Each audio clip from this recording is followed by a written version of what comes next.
Hi there, Jay Eaker here at the BioSoul Integration Center in Louisville, Colorado. And today I want to talk about the power of presence and how presence can help to heal pain, to sort of transform pain, transform the energy that's bound in pain, and actually turn it into wisdom for our bodies and for our lives.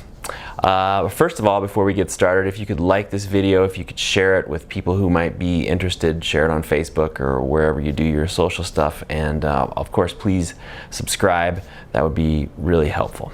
So I've been talking in other videos, I've been talking about the power of our attention and how when we bring our attention to pain, there seems to be like an enzyme, I would say, in attention that catalyzes the process of healing.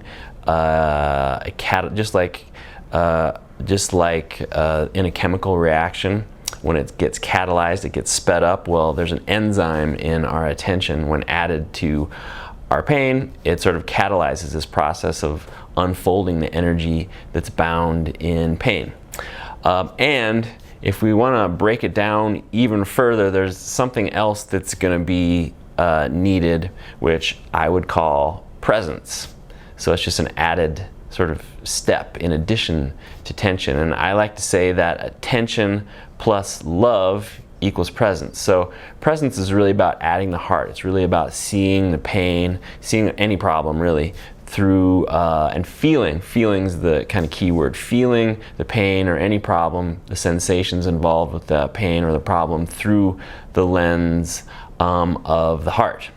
Often when we sort of bring our attention to what's happening to our pain, it's in the process, you know, presence will naturally unfold if you bring a lot of attention to the pain. But if we go ahead and invoke the heart, it's kind of like a healing hack, you might say. Hacks are popular these days, so this is presence, develop presence is like a healing hack.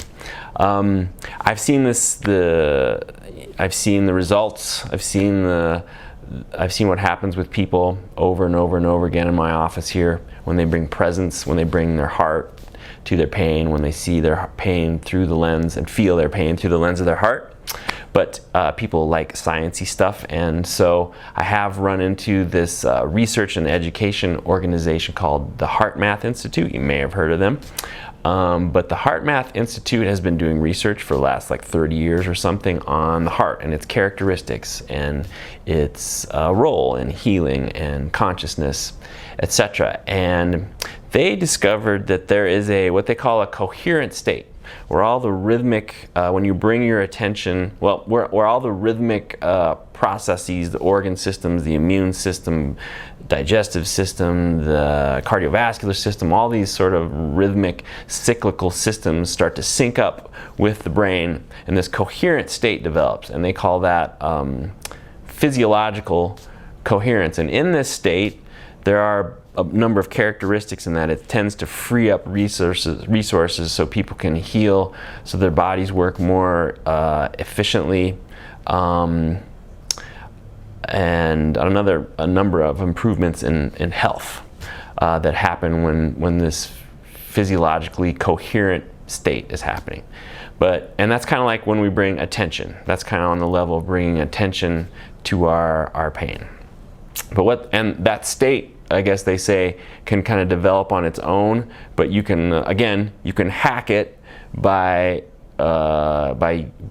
consciously bringing your attention to your body in a certain way. And so what they found was that if you bring your attention to the area of your heart and you sort of conjure up or you sort of generate emotions, you get your emotions involved and generate emotions that would be typically involved, associated with the heart, gratitude, appreciation, that there is a different kind of state that starts to develop. And in this particular state, they call it psychophysiological coherence, is what I'm calling presence, basically. And in this psychophysiological coherent state, there are other benefits that start to happen that are involving emotion, that are involving consciousness. And you know, chronic illness, there's a lot of it's kind of the fact that our emotions are very tied into chronic illness, and so this emotional piece is really important. And there's a lot of changes that happens around depression and chronic conditions, and people say that they are just happier with life, greater well-being, happier in general with life when this psychophysiological state is happening, or what I call a state of presence. And they did some research, and there were some really interesting things that they found, especially considering the work that I do. So what they found was that this state of presence, as I'm calling it, could be measured in a person's nervous system. And they noticed that when someone was touching another person, or just in proximity to that person, when someone in a state of presence was close to someone else or touching someone else, that state could be measured in the nervous system of the person that they were touching or close to. So their conclusion was that the heart, there's a field of information that the heart carries a field of information, and that field of information can be transferred, and that state can be transferred from one person to another. They also found that when people were in this state, that they were more sensitive to the heart signals of others, so that their conclusion was that there's this group field. And in fact, the heart field extends many feet around the body, and they say that the heart is the electromagnetic field, which is this information is getting transferred through the electromagnetic field, according to them. The electromagnetic field of the heart is like 50 times greater than the brain.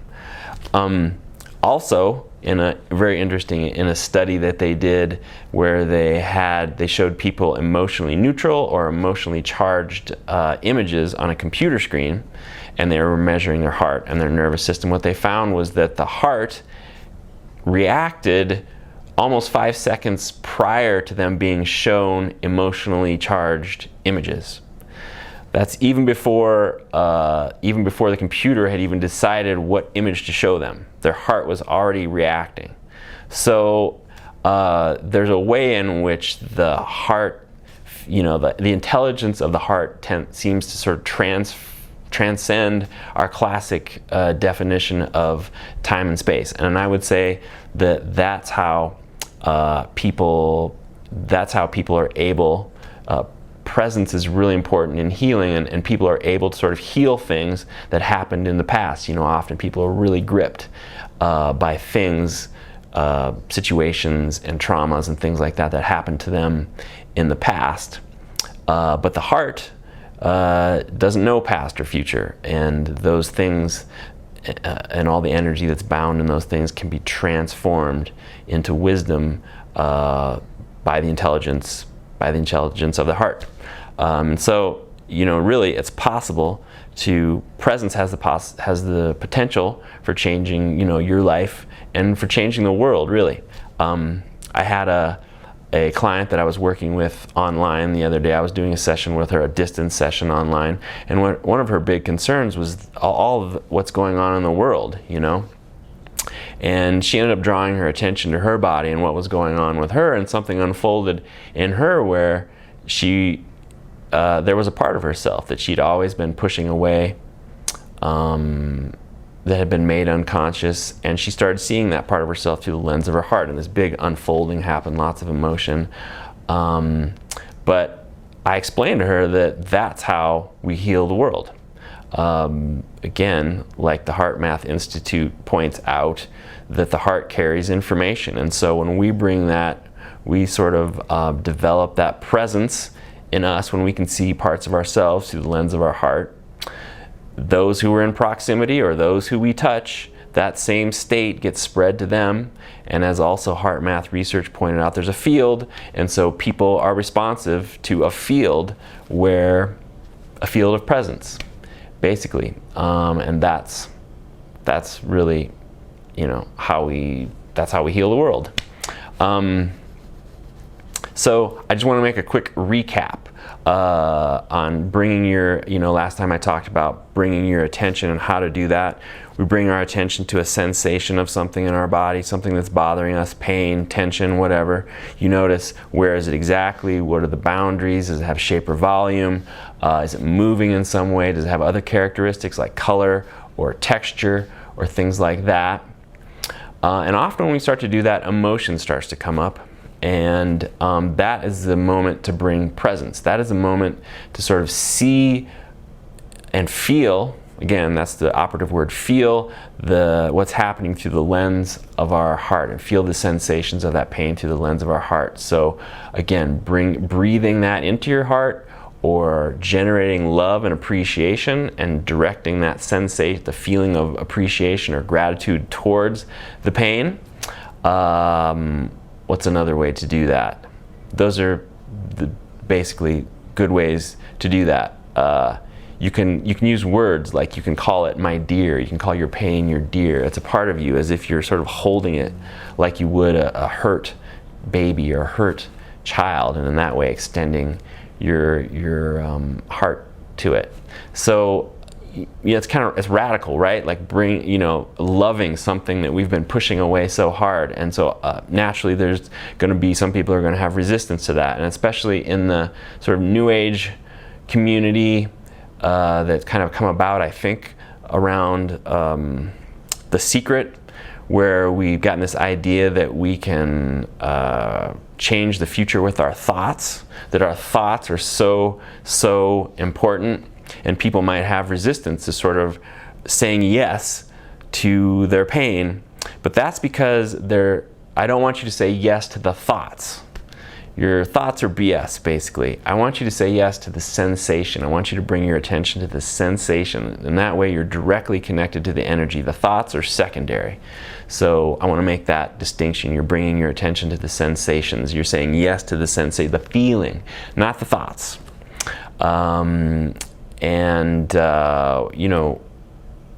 When we do that, the energy that's bound in tension starts to unfold, and we sort of extract the wisdom out of it, and it kind of creates this portal that takes us to we've been being a certain way. It takes us to a place where we're completely different. We're being someone else. Often a crisis is useful because we spend a lot of time trying to avoid crises, but a crisis can be useful because it sort of forces us into a state of attention, and it forces us into a state of presence. There was a woman that I was working with, a client of mine, and she came to the office one day and she just started shaking violently, and she told me the story about how her husband was leaving her. He had decided, he didn't want to be with her anymore. He was leaving her for another woman. He wanted to he was trying to turn her against her own, or turn her kids against her. And the truth is, she had sort of lived all her life with him, doubting herself, really doubting herself. And he was someone who was sort of taking advantage of that. And I could see all the doubt in her. She kept wondering, like, why, what can I do differently to sort of fix this? There's something, I'm at fault here. There's something that I could do to fix this. She kept doubting herself, and I told her to really bring her attention to the sensation of the doubt and see what that feels like. And when she did that, there's other things that started to unfold. There was fear, and I said, bring your attention to the fear, let that unfold. And so these waves of emotion would come, and she would shake, and the waves would come, and then it would pass. It would, like, the wave would crash on the beach, and she would be left in a state of peace. And then other things would happen. She would feel anger, and she certainly had a program around anger, because it was the leading edge of the energy that was going to give her the oomph to sort of reclaim her power.